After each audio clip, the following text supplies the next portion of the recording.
ಸ್ನೇಹಿತರೆ, ಒಬ್ಬ ವ್ಯಕ್ತಿ ತನ್ನ ತಂದೆಯನ್ನ ಕಳೆದುಕೊಂಡು ತಿಥಿಯನ್ನ ಮಾಡಿಸ್ಬೇಕು ಅಂತ ನದಿ ತೀರದಲ್ಲಿರೋ ಪುರೋಹಿತನ ಹತ್ರ ಹೋಗ್ತಾರೆ.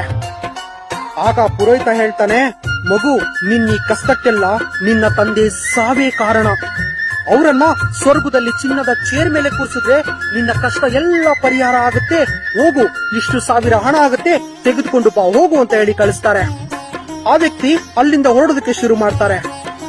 ಅದೇ ಸಮಯಕ್ಕೆ ಇನ್ನೊಬ್ಬ ವ್ಯಕ್ತಿ ಬಂದು ಓಡೋಡಿ ಬಂದು ಬಾಚಿ ತಪ್ಪಿ ಹಿಡಿದು ಆ ವ್ಯಕ್ತಿಗೆ ಹೇಳ್ತಾರೆ, ಮಗು, ಹೇಳುವ ಮಂತ್ರವೆಲ್ಲೋ, ಅಕ್ಷತೆ ಎಲ್ಲೋ, ಸತ್ತಿರುವನ ಆತ್ಮವೆಲ್ಲೋ.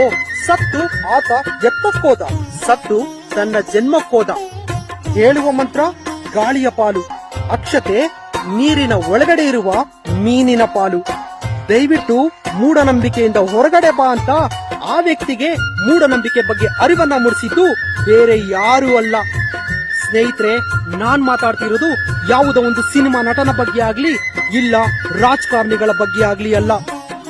ವಿಶ್ವ ಮಾನವ, ಮಾನವತಾವಾದಿ, ಮೂಢನಂಬಿಕೆ ವಿರುದ್ಧವಾಗಿ ಹೋರಾಟ ಮಾಡ್ತಿದ್ದಂತ ವಿಶ್ವಗುರು ಕನಕದಾಸರ ಬಗ್ಗೆ. ಕನಕದಾಸರು ಇನ್ನೊಂದು ಮಾತು ಹೇಳ್ತಾರೆ, ಮಗು, ನೀವ್ ಅನ್ಕೊಂಡಿರೋ ಹಾಗೆ ಸ್ವರ್ಗ ನರಕ ಎಲ್ಲ ಕೇವಲ ಕಾಲ್ಪನಿಕ. ದಯವಿಟ್ಟು ಮೂಢನಂಬಿಕೆಯಿಂದ ಹೊರಗಡೆ ಬಾ ಅಂತ ಆ ವ್ಯಕ್ತಿಗೆ ಮೂಢನಂಬಿಕೆಯ ಬಗ್ಗೆ ತಿಳಿಯನ್ನ ಹೇಳಿ ಇಡೀ ವಿಶ್ವಕ್ಕೆ ಮೂಢನಂಬಿಕೆಯ ಬಗ್ಗೆ ಅರಿವನ್ನ ಮೂಡಿಸಿದ್ದು ಇದೇ ವಿಶ್ವಗುರು ಕನಕದಾಸರು.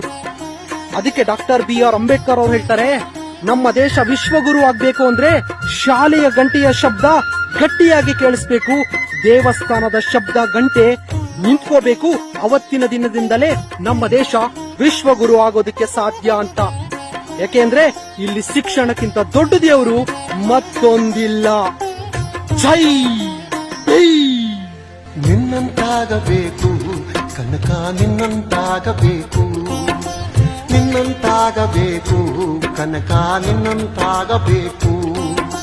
ಕುರುಡರ ಗುಂಪಿನಲ್ಲಿ ಆನೆಯಂತಿರಬೇಕು, ಕಿವುಡರ ಸಂಘದಲ್ಲಿ ಶಬ್ದದಂತಿರಬೇಕು. ದೊಡ್ಡವರ ಗುಂಪಿನಲ್ಲಿ